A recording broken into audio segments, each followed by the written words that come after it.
할렐루야. 이 땅에 오신 예수 그리스도의 은혜가 우리의 마음을 풍요롭게 하고 그들의 삶 속에 하나님의 축복으로 충만케 이끌어 주시기를 간절히 바랍니다.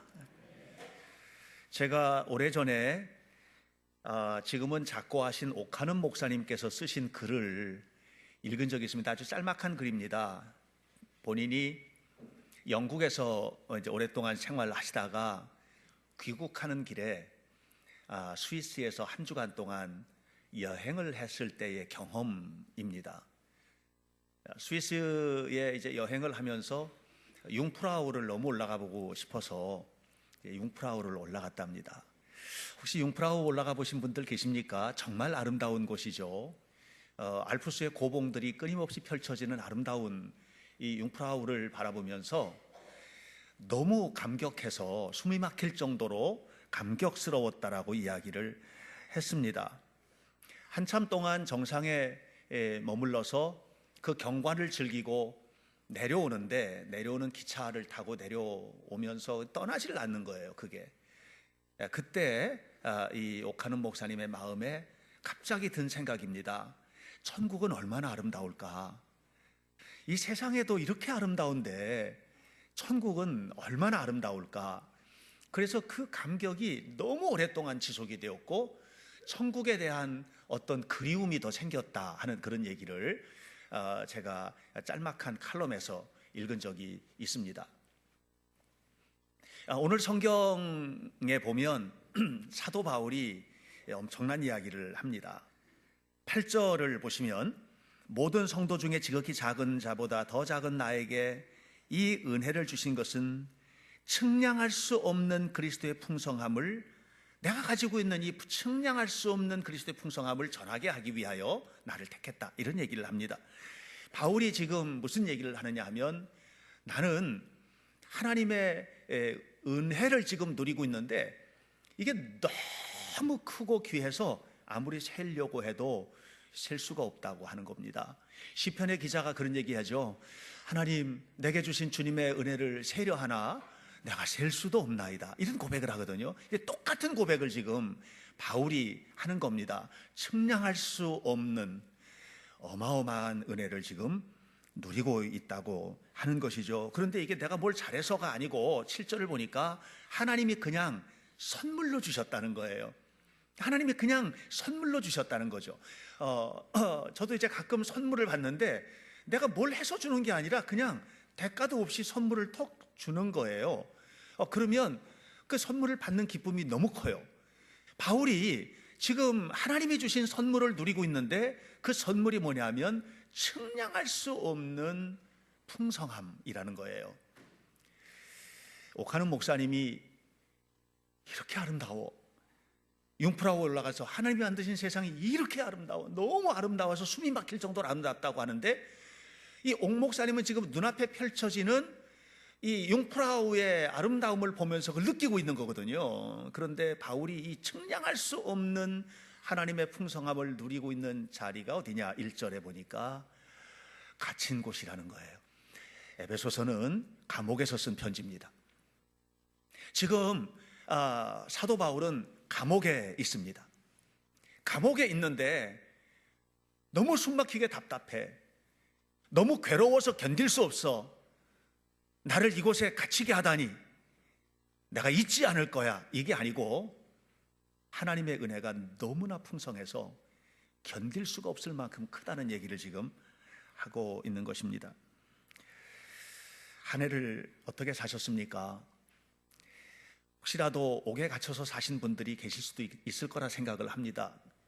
뭐 잘못을 해서 감옥에 갇혀서 옥에 갇힌 게 아니라 인간관계의 감옥에도 갇힐 수 있고 경제적으로도 너무 힘들고 어려워서 감옥처럼 답답한 그런 경제적인 환경 때문에 힘들 수도 있고, 또 살다 보면 부부 사이에 한 집에서 살지만 집에 들어가는 게 감옥 같은 그런 분은 우리 교회는 한 분도 없으신 것 같은데 그럴 수도 있을 것이고, 사람이 이 심리적인 감옥 또 정신적인 감옥, 이런 감옥에 갇혀서 사는 거예요. 그럴 수 있단 말이죠. 우리가 인생을 살다 보면 정말 숨막히게 고통스러운 순간이 오는 거예요.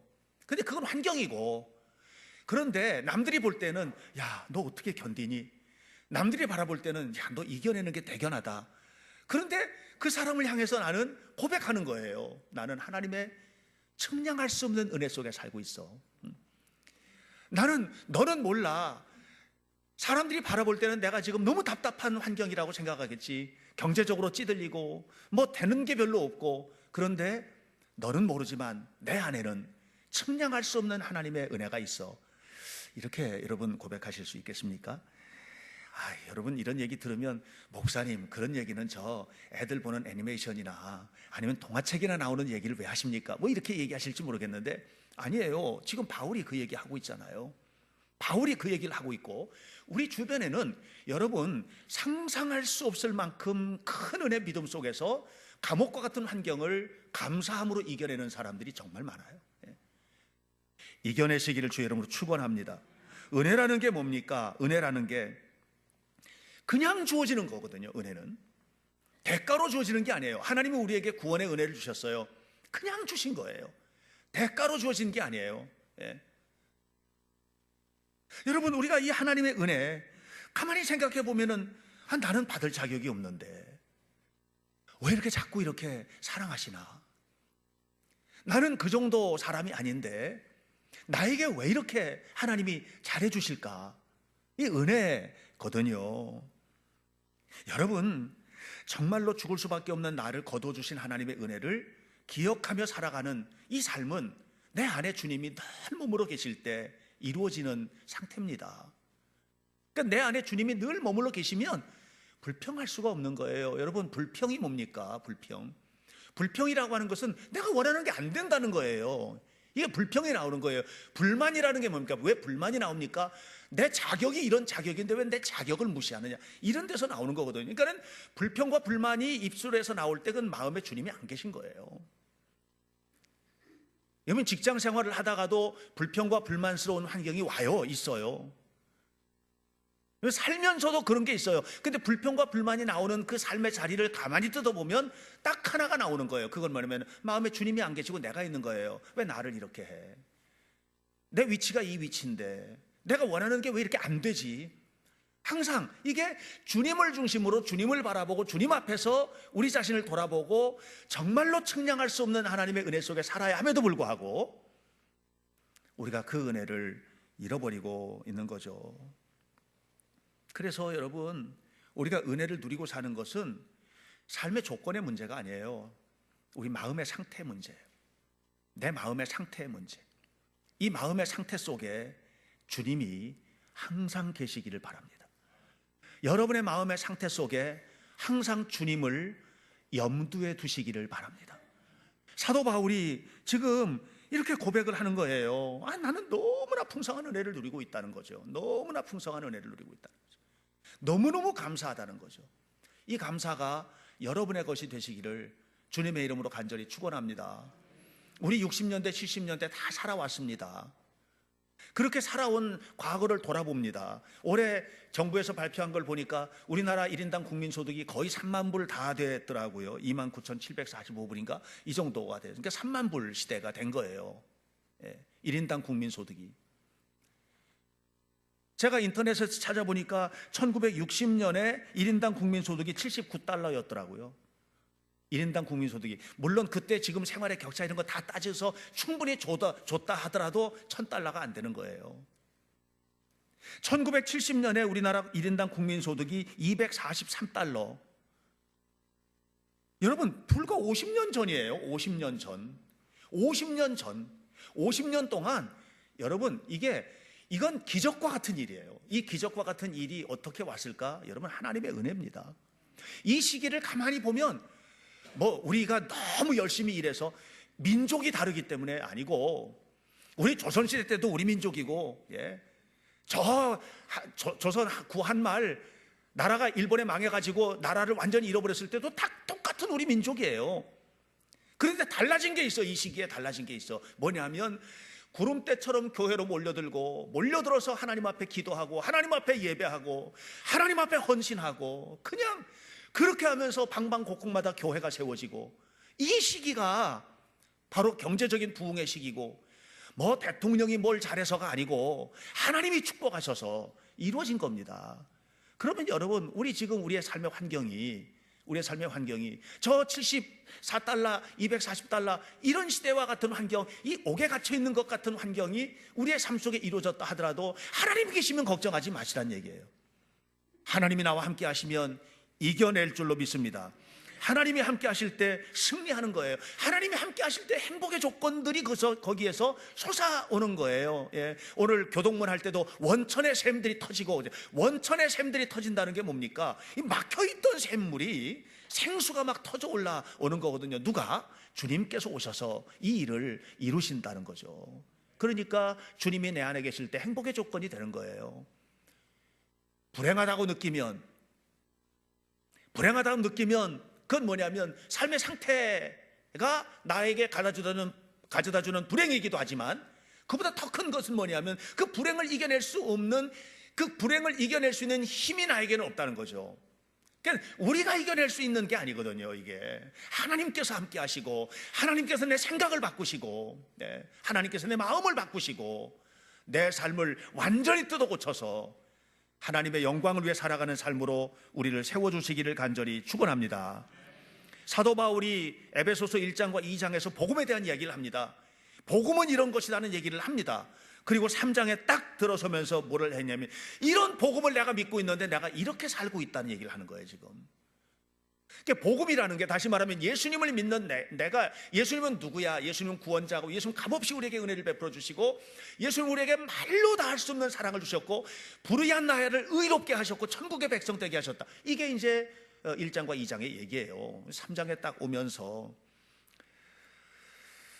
1장에서 1절에서 3장 1절에서 자기를 소개합니다. 나는 갇혔다는 거예요.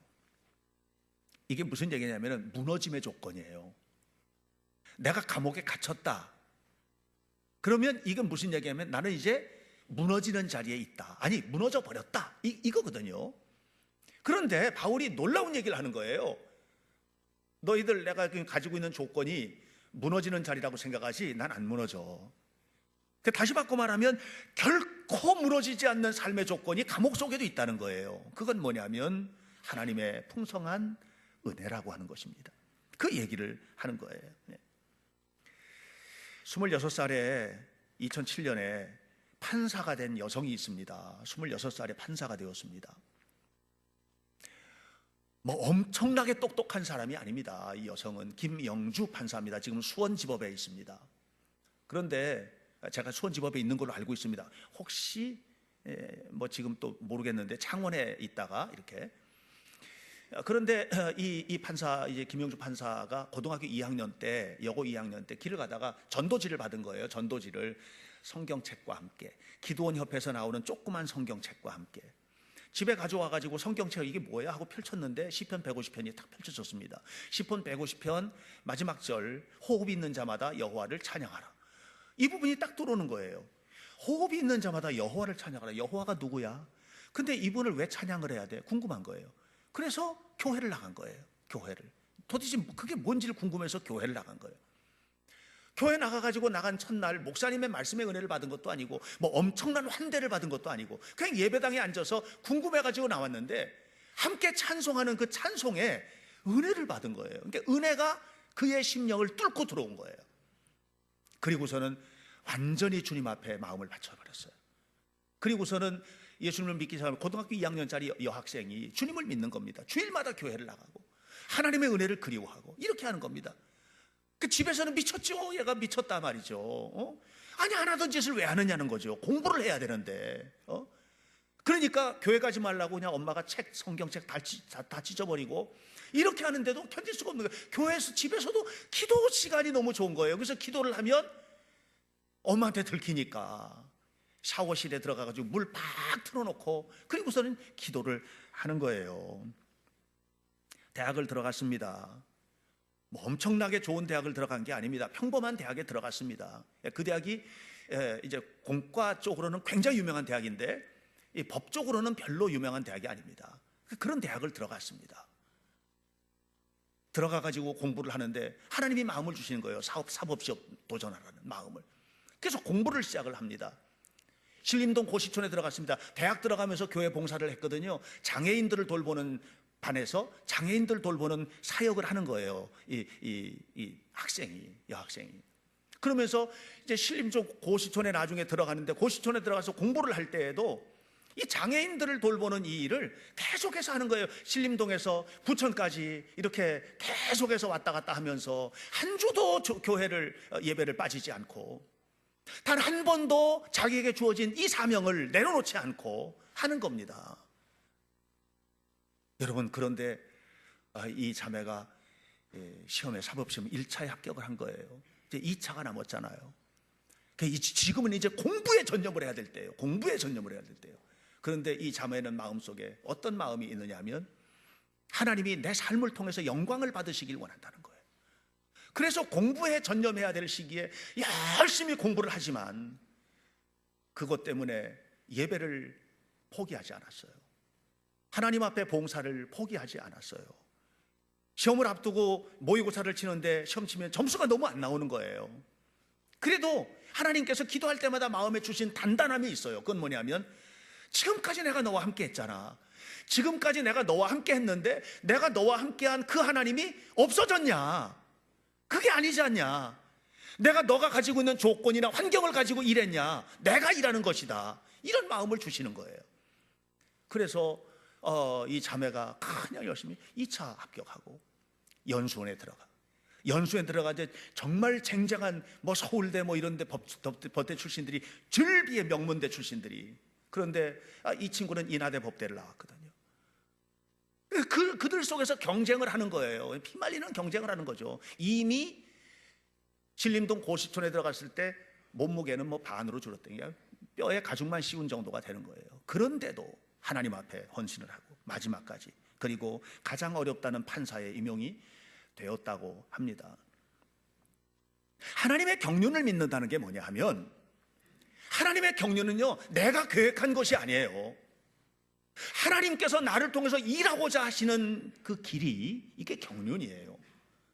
여러분, 우리가 직업도 다 다르고 가정도 다르고 살아가는 것도 다 다르지만 하나님이 우리를 향하신 경륜이 있어요. 이 경륜을 보는 거예요. 바울이 지금 감옥에 갇혀 있는 겁니다.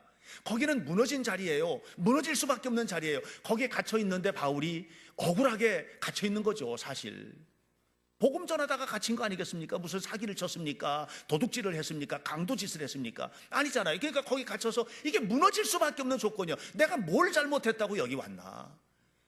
내가 뭘 잘못했기에 여기까지 와야만 하는가? 내가 하나님을 그렇게 믿고 하나님 앞에 헌신하면 하나님 앞에 복을 받고 잘되고 형통하고 마음이 편안하고 모든 것이 돼야 되는데, 이 자리가 내가 와야 될 자리인가? 이게 무너지는 자리고 무너져야 할 수밖에 없는 자리인데 바울은 안 무너지는 겁니다. 왜냐하면 이곳에도 나를 보내신 하나님의 경륜이 있다고 믿은 거예요. 그래서 말하는 거예요. 9절에서 영원부터 만물을 창조하신 하나님 속에 감춰진 그 비밀의 경륜을 드러내시려고 나를 여기다 갖다 놨다는 거예요. 이건 놀랍지 않습니까? 여러분, 우리가요 어떻게 예수 믿게 된 줄 아십니까? 이런 바울 때문에 예수님을 믿게 된 거예요. 여러분 하나님의 그 비밀의 경륜을 믿으십니까? 그러면 포기하지 마세요. 그리고 그 비밀의 경륜을 분명히 믿는다면 우리 신앙생활 똑바로 해야 됩니다. 바르게 신앙생활하고 하나님 바라보며 살아갈 수 있게 되기를 주의 이름으로 축원합니다. 신림동 고시원에서 일하던 그 김영주 판사가 공부할 때 여러분 두 가지를 놓치지 않은 거예요. 그것은 뭐냐면 야고보서 2장 22절의 말씀이에요. 믿음이 그의 행함과 함께 일하고. 행함은 믿음을 세운다는 거예요. 여러분, 믿습니다 하고 공부를 안 한 게 아니에요. 정말 최선을 다해서 공부할 수밖에 없는 조건이 뭐냐 하면 믿음 때문인 거예요. 내가 이 일을 통해서 하나님의 살아 계심을 보여줘야 되겠는 거예요. 걔는 믿음의 행함과 함께 일을 한 거예요. 그러니까 하나님께서 그의 믿음을 보시고 그의 행함 속에 열매를 거두게 하셨는데, 그것이 뭐냐 하면 판사가 된 거예요. 저는 우리 교회도 이런 간증들 말하면 많죠. 여기서 뭐 누구 이름 부르고 말할 수는 없지만 우리 교회도 그런 증거를 가지신 분들이 있어요. 저는 여러분 힘내시기를 축원합니다. 여러분이 설 수밖에 없는 조건은 내가 가지고 있는 능력이 아니에요. 측량할 수 없는 하나님의 은혜, 이 은혜를 잊지 마시기를 주의 이름으로 축원합니다. 그럼 이 은혜가 누구에게 담겼냐? 이 은혜가 누구에게 담겼냐? 8절을 보세요. 8절에 이렇게 말합니다. 모든 성도 중에 지극히 작은 자보다 더 작은 나에게 이 은혜를 담아주셨다는 거예요. 모든 성도 중에 지극히 작은 자보다 더 작은 나에게 담아주신 은혜.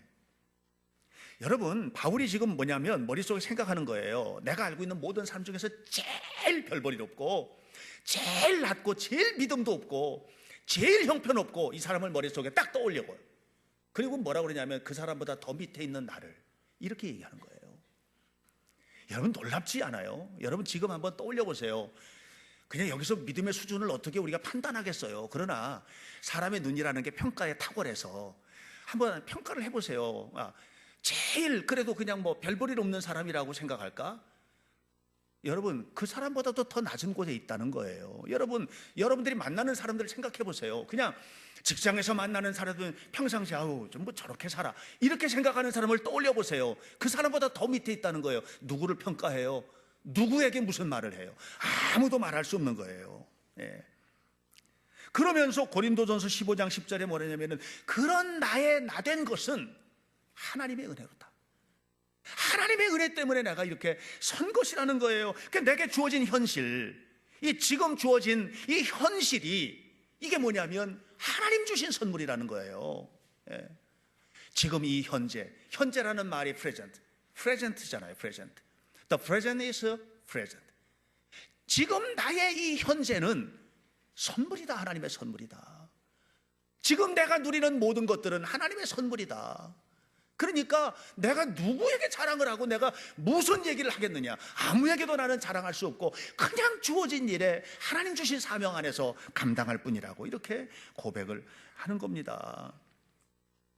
여러분, 모세가 얼마나 대단한 인물입니까? 모세가 참 대단한 인물이죠. 일국의 왕자, 그 당시에 세계를 제패하던 애굽의 이집트의 왕자 아닙니까? 그 이집트의 왕자였던 그 모세가 이스라엘을 이끌어가는 영도자가 됩니다. 하나님은 뭐라고 그러냐면 너무 겸손한 그에게 주신 은혜라고 얘기를 합니다. 근데 원래 겸손했습니까? 모세는 원래 겸손하지 않았습니다. 모세는요, 자기 힘을 가지고 살았던 사람이에요. 자기 생각대로 살았던 사람이에요. 내가 의롭다 하면 의로운 것이고 내가 불의하다 하면 불의한 것입니다. 이것이 모세의 마음이었습니다. 그래서 모든 하나님의 일도 자기 생각대로 판단을 했습니다. 하나님의 백성을 때리는 애국 군대를 보고 때려 죽였습니다. 너는 맞아 죽어도 싸. 왜냐하면 네가 왜 하나님의 백성을 괴롭혀? 넌 맞아 죽어도 싸. 이렇게 할 정도로. 그러니까 모든 평가의 기준이 내 생각에 있는 거예요. 여러분, 이랬던 모세입니다. 근데 그가 그랬던 모세가 나중에 그 애국 군대를 때려 죽인 사건과 결부가 되어서 쫓겨나죠. 광야로 쫓겨나는 환경이 되었습니다. 겸손해졌습니까? 아니에요. 겸손해진 게 아니라 좌절감을 갖게 됩니다. 여러분, 낮아진 환경, 어려워진 환경이 사람을 겸손하게 만드는 게 아니에요. 사람을 치사하게 만들고 더럽게 만들고 유치하게 만들고 절망스럽게 만듭니다. 모세가요, 그렇게 광야로 쫓겨가가지고 아들을 낳았는데 이름을 게르솜이라고 그랬습니다. 나는 별 볼 일 없이 떠돌아다니는 사람, 이런 뜻이에요. 아들 이름을 그렇게 줬습니다. 이게 겸손한 모세가 아닙니다. 겸손해서 지은 게 아니라 좌절감 때문에 나온 이름이에요. 그랬던 그가 하나님을 만납니다. 떨기나무 가운데 하나님을 만납니다. 하나님을 만나고 난 다음에 제일 먼저 했던 고백이 뭐냐면 나는 아무것도 아니라고 고백합니다. 이건 겸손이 아닙니다. 깨달음입니다. 하나님을 만나고 나니까 자기를 깨달은 거예요. 내가 아니로구나. 이걸 깨달은 거예요. 여러분, 우리가 잘 아는 베드로가 예수님 앞에 예수님 처음 만나는 장면이 나오잖아요. 밤새도록 고기를 잡으려고 했는데 한 마리도 잡지 못하고, 그리고서는 빈 그물을 싣고 있을 때 예수님 말씀하십니다. 깊은 데 가서 그물을 내려라. 깊은 데 가서 그물을 내렸는데 그냥 찢어질 만큼 잡힌 거예요. 어마어마하게. 그때 베드로가 말하죠. 주여 나를 떠나소서. 나는 죄인이로소이다. 이 겸손이 아닙니다. 깨달음이에요. 깨달아져야 해요. 하나님을 깊이 만나서 깨달아질 때 새로워지는 거예요. 여러분, 바울이 겸손해서 나는 지극히 작은 자보다 더 작은 나 이렇게 말한 게 아닙니다. 이건 깨달음입니다. 이게 깨달아져야 돼요. 여러분, 이 깊은 깨달음이 우리 안에 그냥 막 담는 거예요. 이 깨달음 속에, 이 그릇 속에, 이 은혜를 담을 만한 이 거룩한 용기 속에, 내 삶 속에, 하나님을 만난 내 마음 속에 하나님의 풍성한 축복들이 담겨지는 것입니다. 끊임없이 가장 낮은 자리로 내려가는 바울, 정말로 낮았을까요? 아니에요. 바울은 이 당시에 엄청난 영향을 가진 사람입니다. 어마어마한 영향력을 가진 사람입니다. 엄청난 영적인 능력을 갖췄던 사람입니다. 바울은 이 당시에 우리가 생각했던 것보다 훨씬 더 강력한 초대교회 지도자였습니다. 그런데 하나님 앞에 깨닫고 나니까 나는 지극히 작은 자보다도 더 작다. 그러니까 여기는요, 섬기는 것 이외에는 할 게 없는 거예요. 평생 섬기다가 주님 앞에 부름받은 사람이 바울입니다. 사랑하는 성도 여러분, 이 깨달음이 여러분 속에 있기를 주의 이름으로 축원합니다. 이걸 깨닫고 나니까 그 다음에 바울이 한 게 뭐예요? 이걸 깨닫고 나니까 그냥 하나님의 은혜를 따라 7절에 이 복음의 능력을 위하여 그의 능력이 역사하는 대로 내가 일꾼이 되었노라. 그냥 하나님의 일을 하는 거예요. 모든 것이 다 하나님의 일이에요. 내가 가정에서 일을 할 때에도 하다못해 뭐 설거지를 하든 밥을 짓는 것도, 아이들을 위해서 밥을 지어 먹이는 것도 하나님의 위대한 일꾼들을 키우는 밥 짓는 거다 말이죠. 이게 그냥 밥 짓는 게 아닌 거예요. 우리 아이들이 하나님의 위대한 일꾼으로 키워져 가는데 내가 섬기는 거다 말이죠. 그 애들이 어떻게 크겠어요? 엄마가 밥을 짓면서도 그런 기도를 하면서 키운다면 애들이 어떻게 크겠어요? 여러분, 직장에서 일을 하면서 물건을 만들건 뭘 팔건 뭘 하건 간에 이 하나님의 사람들이 살 집이고, 하나님의 사람들이 쓸 물건이고, 하나님의 사람들이 세워질 그 일을 내가 지금 이렇게 섬긴다라고 할 때 그 일이 얼마나 아름답겠습니까?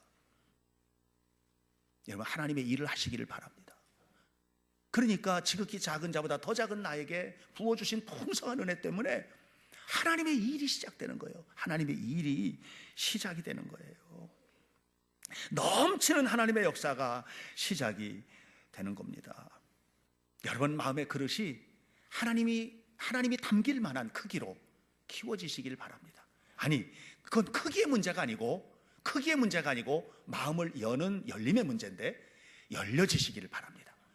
어떤 사람이 미국에서 친구하고 같이 낚시질을 갔대요. 계곡에 낚시질 갔대요. 이제 거기는 뭐 낚시하는 것도 뭐 몇 마리를 잡고 이런 게 있다고 하는데 전 잘 모르겠고요. 하여튼 뭐 얘기니까요.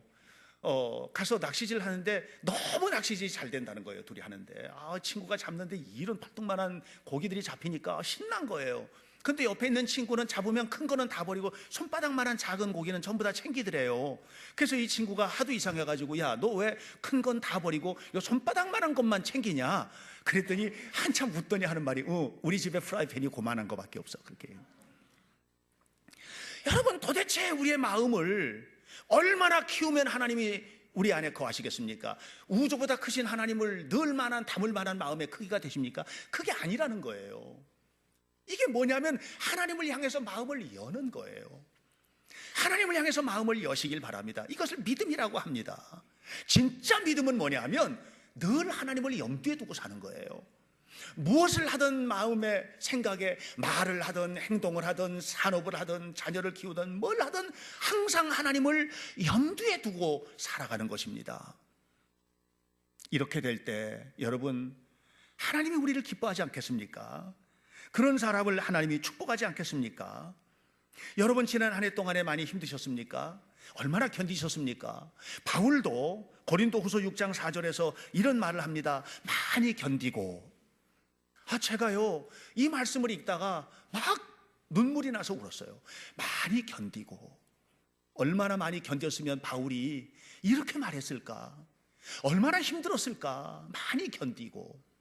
여러분, 견뎌냈습니까? 뭘로 견디셨습니까? 바울은요, 오해받는 것을 견뎌낸 게 아닙니다.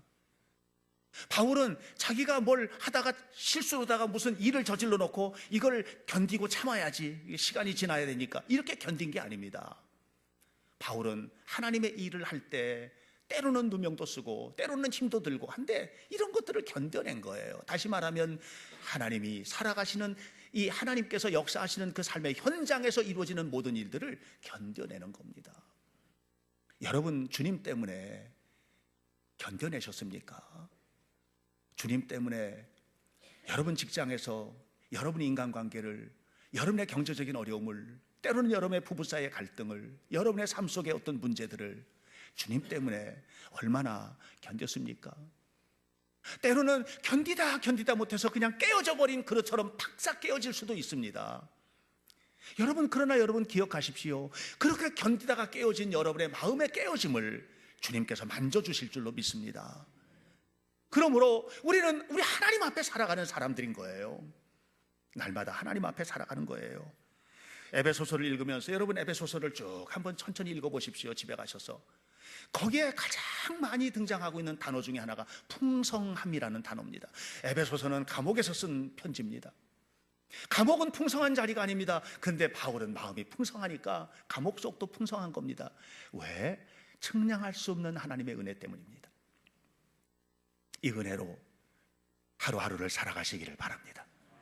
여러분의 삶 속에 측량할 수 없이 부어주시는 하나님의 은혜 주시는데 잊지 마시길 바랍니다.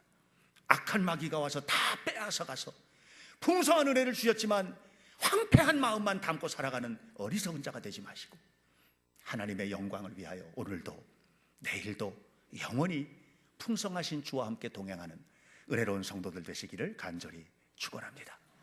기도하겠습니다. 자비로우신 하나님, 생명의 주의 이름을 찬양합니다. 우리의 삶에 날마다 함께 하시는 주님의 이름을 높여드립니다. 하나님, 측량할 수 없는 하나님의 은혜를 받았던 바울이 이겨내지 못할 삶의 환경이 없었습니다. 우리가 하나님 앞에 부끄러워하게 하시고 우리 연약함, 우리의 부족함이 결국은 우리가 심었던 것들로 말미암아서 이루어지는 것인데 이 모든 것들을 이겨낼 수 있는 힘과 소망이 하나님의 은혜 속에 있는 걸 깨닫고 말로 다 할 수 없는 은혜를 부어주시는 하나님의 은혜를 마음에 담고 감사하며 감격하며 하나님 앞에 살아가는 우리가 되도록 도우시옵소서. 날마다 주님을 바라보게 하시고 24시간 나와 동행하시고 내 마음속에 계시는 주님을 의식하고 살아가는 우리가 되도록 도와주옵시고 그래서 그리스도인다운 영광을 누리게 하옵소서. 예수님 이름으로 기도하옵나이다. 아멘.